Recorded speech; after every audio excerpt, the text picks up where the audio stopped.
here. So in the amines chapter, there's a topic called Meyer Chemistry that we need to talk about. And Meyer Chemistry works with these diazo compounds. So last time we talked about the fact that you can take an amine, react it with sodium nitrite and HCl, and you can make a diazo compound, or diazonium salt. Now those diazo compounds are actually quite reactive. In fact, sometimes even explosively so. But the nitrogen group looks like molecular nitrogen in the atmosphere, and so it's actually a pretty good leaving group, actually. And so once you've generated this diazo compound, okay, which is fairly easy to do, you just dump the aniline into a mixture of HCl and sodium nitrite, and you can get the diazo compound quite easily. You can actually then convert these into a variety of different substituted benzenes. So for example, one of the things that we talked about in the electrophilic aromatic substitution chapter was that we can't really make iodobenzenes very easily through EAS, but you can through Meyer chemistry. So for example, you can take a diazo, an aromatic diazo compound, you can react it with either copper iodide, actually, or you actually just use potassium iodide, and you can get iodobenzene pretty easily. So it's a great way to make iodobenzene without having to use electrophilic aromatic substitution chemistry, which we know is pretty horrible. Also, we learned in that chapter about electrophilic aromatic substitution that making fluorobenzene was not possible using EAS, because if you take benzene and fluorine, mix them together, kaboom, right? That's a problem. However, here you can simply take the diazo compound and you can use HBF4, okay, which is a source of fluoride, and you can make fluorobenzene quite conveniently. The yields here are nearly quantitative, actually. I don't have them listed, but they're quite good. You can also make chlorobenzene, but we learned that we can make that through EAS pretty easily. You can use chlorine, and what else do we need?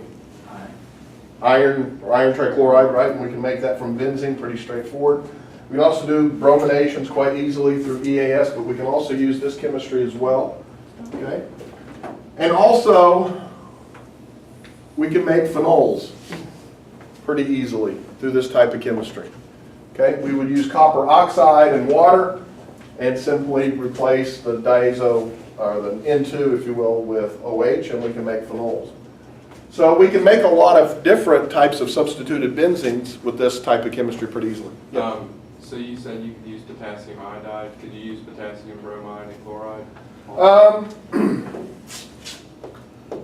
In these cases, I've never seen that. It may be possible, but I think the copper chemistry is what really works really well here for most of them. And it even works quite well for the iodo, but I have seen people use potassium iodide in that particular case. Iodide's a better nucleophile than the other two, so it may be a balancing act.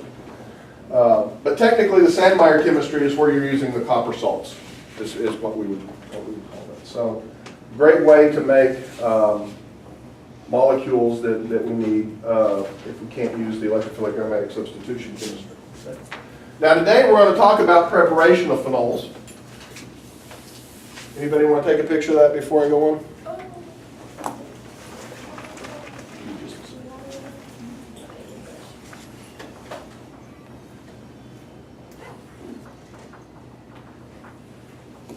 Got it? All right.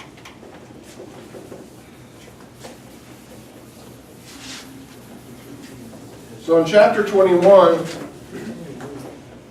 or the chapter 21 that I'm going over, not the chapter 21 in your current book, right? We're talking about phenols.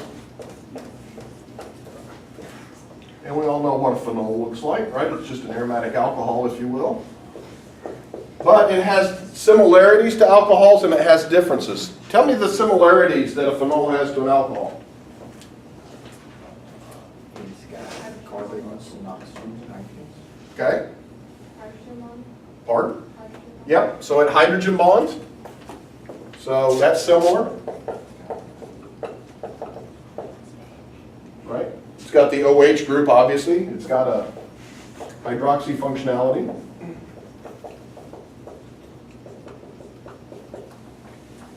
We might expect that it follows the same type of boiling point trends that alcohols do, yada, yada, yada, right? All that kind of stuff. What is different about phenol compared to an alcohol? It's Pardon? more stable. It's more stable. What do you mean by that? It's not an untrue statement, but Attached it's... to the benzene ring. Okay, so we have resonance contributions, and so what's that going to do to the acidity? Are phenols more acidic or less acidic than alcohols? They're more, just a little bit or quite a bit? Quite a bit. An alcohol has a pKa in the range of about what? 15 to 16, 17, somewhere in that range. Where are phenols? 10-ish. Yeah, depends on what's substituted. I can actually make phenols that are very, very acidic, but a typical phenol is going to be somewhere around 10-ish, right? So you're looking at 6 orders of magnitude difference in acidity. That's not small potatoes, right? So phenols we might expect are actually have an increase in acidity compared to alcohols.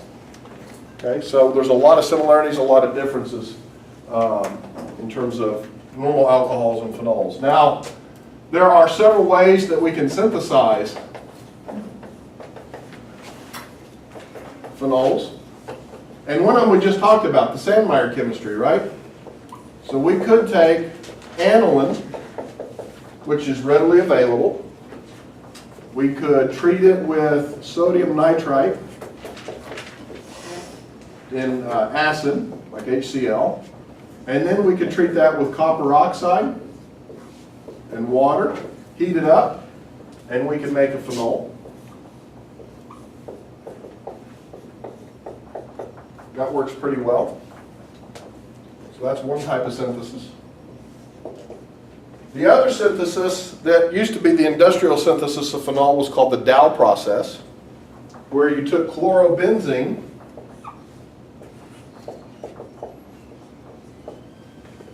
which, how can we get chlorobenzene? Yes. Electrophilic aromatic substitution chemistry gives us chlorobenzene quite readily, right? You could take this and take aqueous sodium hydroxide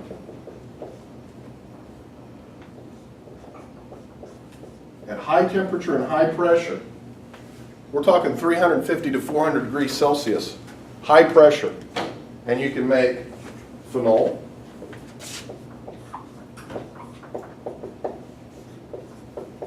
This is called the Dow process.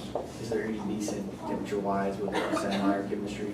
Is there any like major temperature with Meyer chemistry, or heated at all? They might heat it a little bit, but nothing like what we're talking about here. What's strange about that reaction?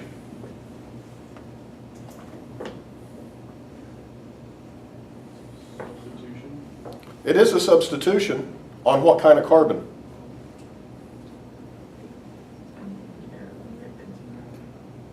It's the hybridization. It's sp2 hybridized carbon. Do we normally think of doing SN2 chemistry on a sp2 hybridized carbon? Not at all. Do we think of doing SN1 chemistry here? No, we don't. SN1 and SN2 don't really seem to apply here. Nonetheless, we're going through some type of substitution. What that heat and pressure does. Heat and pressure does something. Kind of make it sp2. What do you think happens? No. Excuse me. What do you think happens when we take sodium hydroxide and water and we put it under extreme pressure and extreme temperature? Does it become more or less basic? More basic. And not just by a little bit. Quite a bit. I don't have a number to give you, okay, but it becomes really basic. And so here's a strange thing. If I took chlorobenzene, where the carbon atom bearing the halogen was labeled with, let's say, C13, and I did this chemistry that you see up here, what I would find is that the phenol would also have the alcohol on the C13 labeled carbon, but I would also have an equal amount where the phenol was not on the C13 labeled carbon. Can you propose a mechanism that accounts for this observation?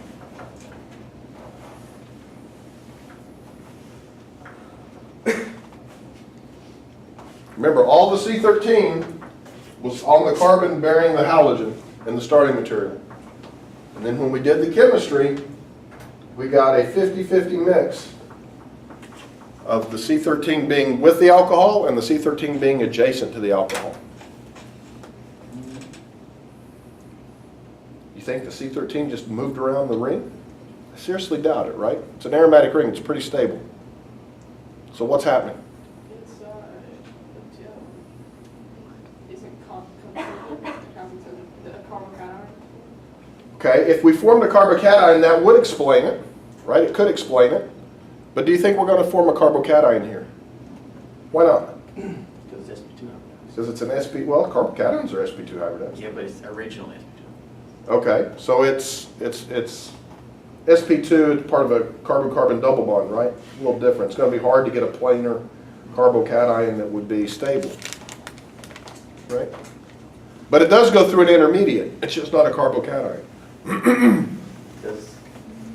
And it goes through a really weird intermediate that. Does it have some kind of like four-member ring intermediate? A what? Like kind of like the four-member ring intermediate or something like that? It doesn't form a four-membered ring, but it does form something that's highly unstable.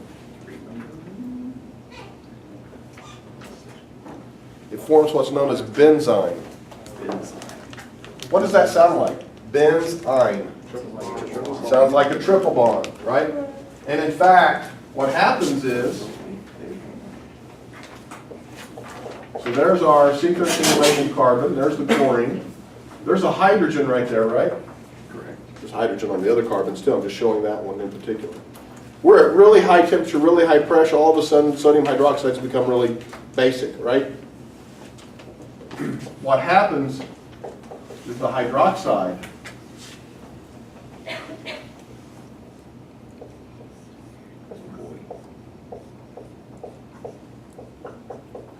and you form that intermediate called benzine through this elimination process.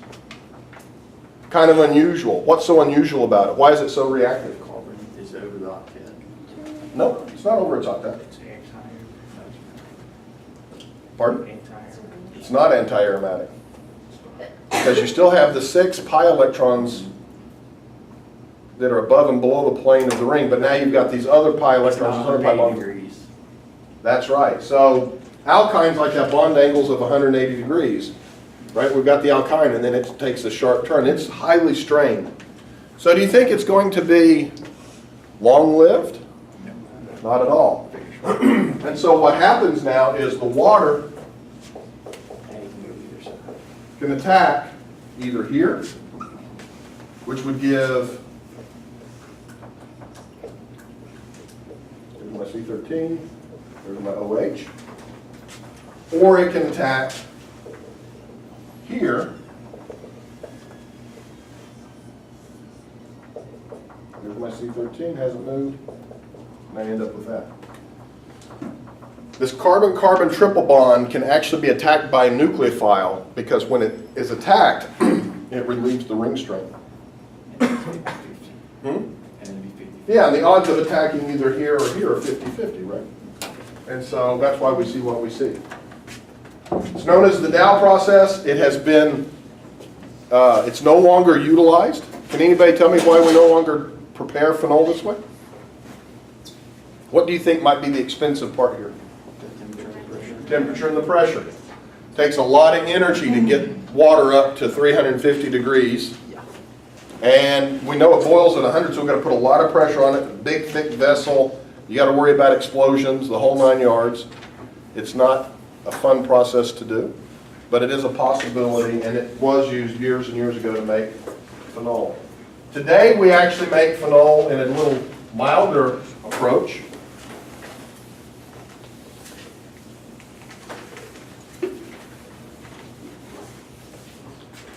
We take cumene, which is nothing more than isopropyl benzene, and we do two things to it. Cumene? Cumene, it's the common name, but you can call it isopropyl benzene if you wish. It's the same thing. The first thing they do is they take readily available and cheap air, and they bubble it through the solution of cumene. I don't know how long, let's say a day. And then they take that and they treat it with acid. And lo and behold, you get two molecules. You get phenol and you get acetone, both of which are commercially viable products. It's pretty nice. Pretty nice. Cumene is easy to get, easy to make. You simply do electrophilic aromatic substitution with benzene and propene. You can make cumene very easily. It oxidizes and then rearranges actually to give phenol and acetone. So what happens in the first step, step 1, is a free radical reaction. Remember, oxygen is a diradical. And so what happens is oxygen will abstract hydrogen atom, and we make that benzoic radical, which is pretty stable, right? It's pretty easy to make. That's why they can just simply bubble air through it. This radical then reacts with oxygen.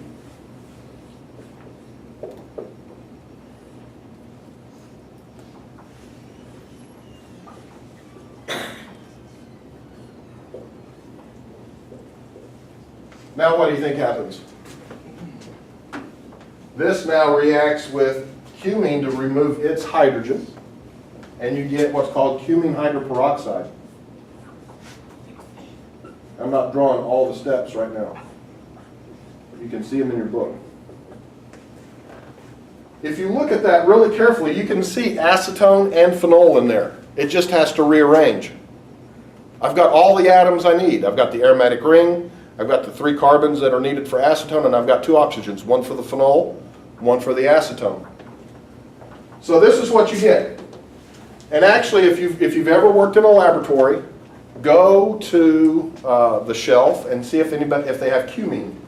If they have cumene that is sat around for a few months, it actually has a lot of cumene hydroperoxide in it. It self-oxidizes that quickly in air.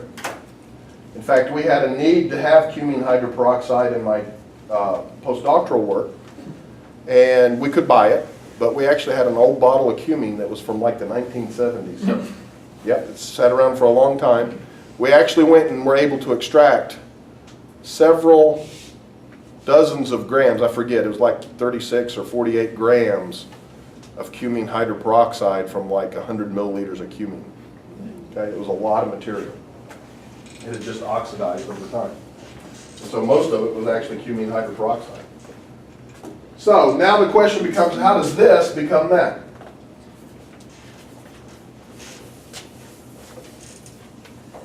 Help me out. We're no longer free radical. We're no longer free radical. We're now in step 2. We've got our cumene hydroperoxide. And now we throw it into acid. What happens? I guess protein. Protonate, what are we going to protonate? We're going to protonate one of the oxygens, right? Which oxygen do I protonate? Probably the one on the right. The one on the right. Why? You make H2O. I need to make it a good leaving group. Okay, I'll buy that.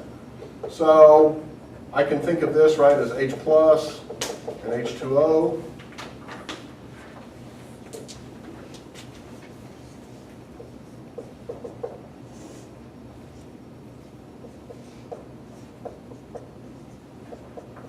Now what happens? No leaves. Does it just leave and give me oxygen plus? No, I still like it. Another. Hmm. What do I need to make? I got to make acetone, that's true, but what else do I have to make? What bond do I need to make? I need to make an oxygen. Which oxygen carbon? The same one that's already attached to a carbon. Okay, so this Yeah. is a carbon-carbon bond, but I need it to be a carbon-oxygen bond, right? This indicates to me that I've got to have some type of rearrangement occur. And so what happens is, this migrates. What else is that similar to? What other reaction did we talk about? We took ketones and MCPBA and we made lactones and esters. What was the name of that reaction? Sounded like aspirin. Baeyer-Villiger reaction. Baeyer-Villiger reaction also had a migration, right? And so that migrates and actually forms the oxygen bond that I need and gives me a carbocation here plus water. Now what happens? Mole cares about match the back to positive. That there. Yep. It's all acid-base chemistry. Acid-base chemistry, that's all it is.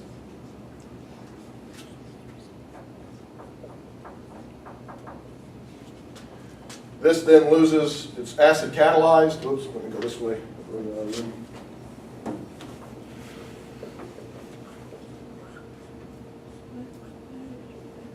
What is that functional group? Does that have a special name? It does.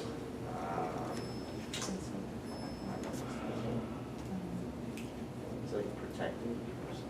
Well, we talked about protecting groups that could be like this, but not quite this one. We talked about this during the sugar chemistry. Remember when I silvered the mirror, or silvered the flask, made a mirror out of it? What was the functional group that was responsible for that? Well, the aldehyde is the open form, but the closed form was called what? It's a hemiacetal, that's right. And hemiacetals are in equilibrium with the ketone.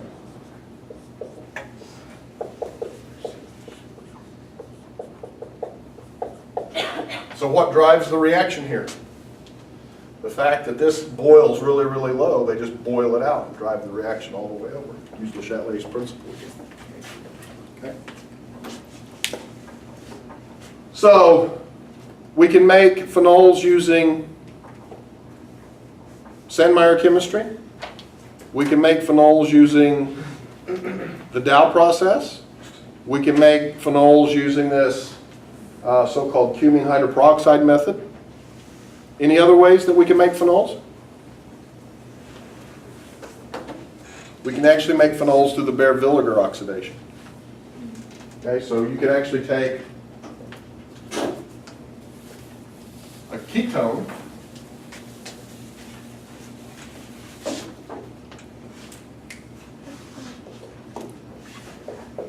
which we can make through electrophilic aromatic substitution. We can then react that with MCPBA. And we get the ester through Baeyer-Villiger oxidation. Now how do I go from that to a phenol? Pardon?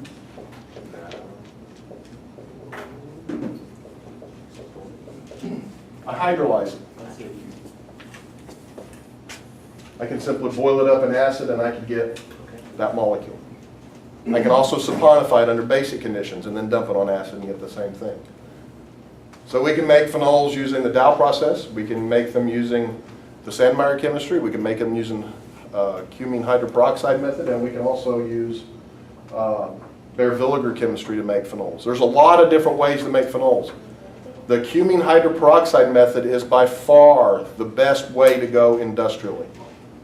Both products that you're making are industrially relevant and sellable, right? Acetone, paint remover, phenol, useful in the pharmaceutical business. Two very useful products. Here, these things cost a little bit more, but they may be practical on the laboratory scale. Okay. So, for those of you with the new edition of the book, this comes in chapter 19, I think. This kind of stuff. The book that I based the syllabus on was actually, this was chapter 21, so that's why we're talking about a lot of that here, okay? On Wednesday, we're going to talk about nucleophilic aromatic substitution, SNAR. We'll talk about that then. So read up on that in chapter 19. If you have the old book, it's still in chapter 21, and we'll finish up with that.